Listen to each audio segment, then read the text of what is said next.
políticas, financieras y administrativas, profundizar y ampliar los derechos de todos nosotros como habitantes de esta ciudad, mejorar la democracia y la participación de los ciudadanos en los asuntos públicos, establecer contrapesos democráticos al gobierno en los diversos ámbitos y generar un nuevo diseño institucional para enfrentar los desafíos que tiene esta maravillosa ciudad. Las fuerzas o los poderes que se oponen al avance de la reforma del Distrito Federal cada vez tienen menos argumentos para defender el anacrónico sistema de tutelas centralistas, de la entidad más dinámica, más progresista, más abierta y más diversa del país. Por el bien de la ciudad y del país, es indispensable culminar ya, por fin, esta reforma inconclusa. En el transcurso de los últimos años, el Distrito Federal ha registrado importantes reformas en materia política, jurídica e institucional. A lo largo de este proceso, se ha avanzado notablemente en la restitución de los derechos políticos de los ciudadanos de esta capital y en la integración de los órganos de gobierno, como ya nos han comentado. Con los gobiernos electos, se ha puesto énfasis en el diseño de políticas equitativas e incluyentes, la cultura y la convivencia democrática, así como el reconocimiento de derechos en los diversos sectores de la población. Sin embargo, a pesar de los avances, la evolución política e institucional de la capital de la República es todavía un proceso, como decíamos, inconcluso, inacabado. Un gran salto fue cuando se restituyó el derecho de los ciudadanos a elegir a sus gobernantes, pero se mantuvo prácticamente el mismo diseño institucional que cuando operó, cuando el gobierno de la ciudad era una dependencia del Ejecutivo Federal. Este es uno de los temas poco abordados en las discusiones que han tenido lugar en torno a la reforma política. Poco se dice del diseño y la organización institucional y la correcta distribución de competencias entre los diversos ámbitos del gobierno. No se exagera cuando se afirma que en el DF domina una inercia centralista con gobiernos delegacionales con poca fortaleza institucional, sin equipos de planeación y con una visión de corto plazo, con una vida muy corta de 3 años para diseñar, operar, implementar, corregir, evaluar y mejorar sus acciones de gobierno. Eso está mal, como nos lo decía el jefe de la delegacional en esta palabra.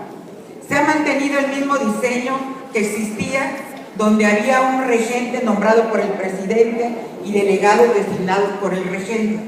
Buena parte de todo el andamiaje normativo y reglamentario se encuentra vigente y operando en la ciudad.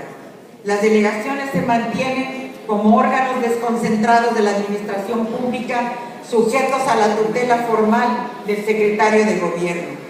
Por congruencia, estamos obligados a dejar de reproducir con las delegaciones los mecanismos de control centralistas que aún subsisten en nuestra relación con la Federación. No es sostenible un esquema donde una autoridad electa por los ciudadanos se mantenga sujeta a disposiciones administrativas, reglamentarias y financieras de otra autoridad.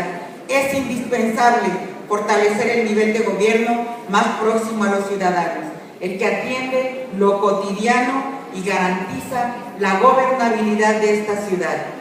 Igualmente, creo que el municipio, tal y como se establece en el 115 constitucional, puede no ser el mecanismo completamente idóneo para esta ciudad, tan integrada e interdependiente en todos sus ámbitos.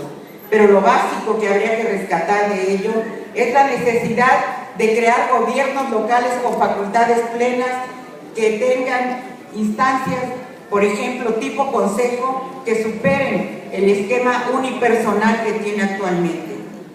Otro tema que me parece importante es la actual configuración territorial del Distrito Federal.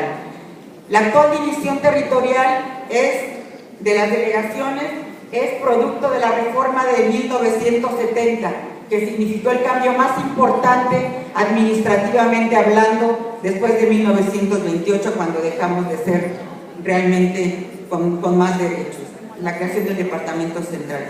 El modelo de organización que tenemos y gestión del territorio generado por esa reforma de 1970 respondió a un contexto demográfico, político y territorial caracterizado por una acelerada expansión de la ciudad.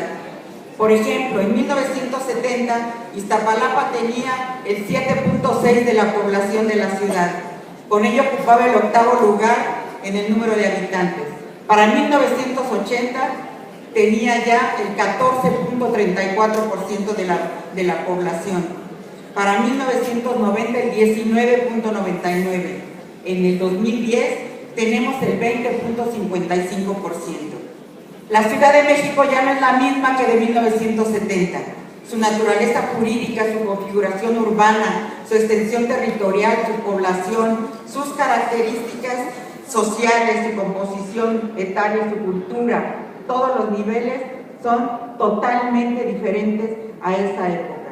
Esta nueva realidad plantea retos que ya no es posible emitir y que tienen que ser considerados en esta discusión de la reforma política, porque en 40 años se han acumulado inercias administrativas, rezagos y enormes desequilibrios que limitan la posibilidad de actuación en el territorio.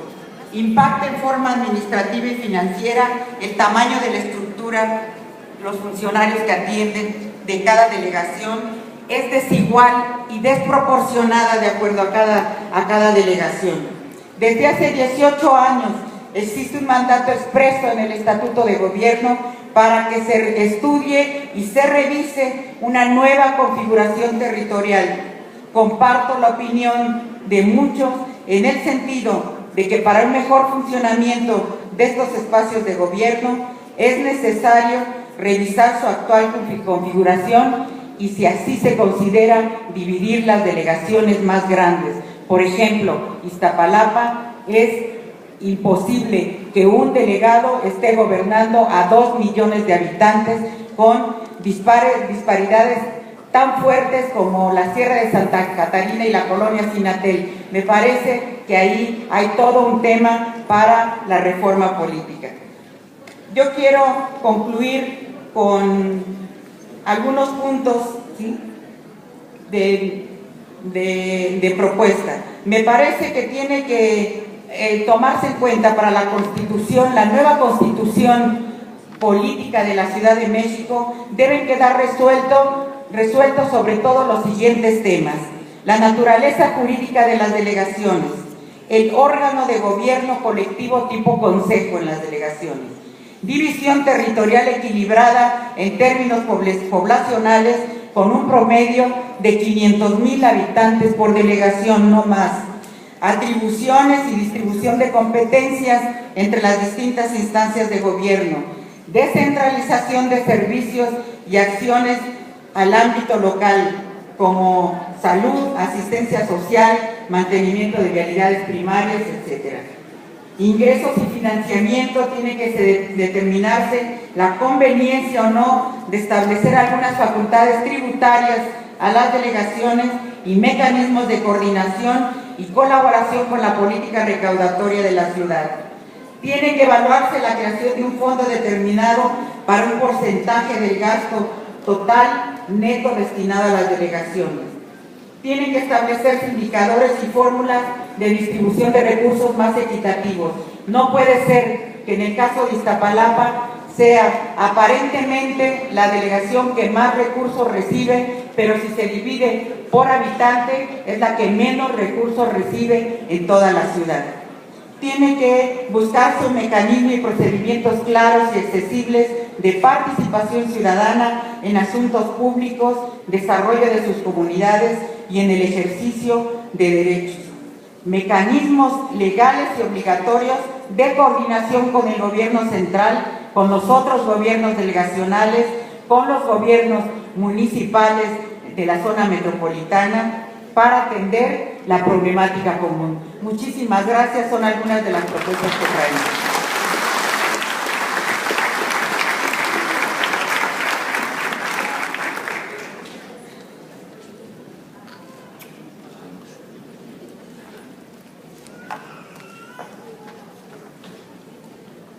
Cedemos la palabra al diputado Gabriel Antonio Godínez Jiménez, presidente de la Comisión.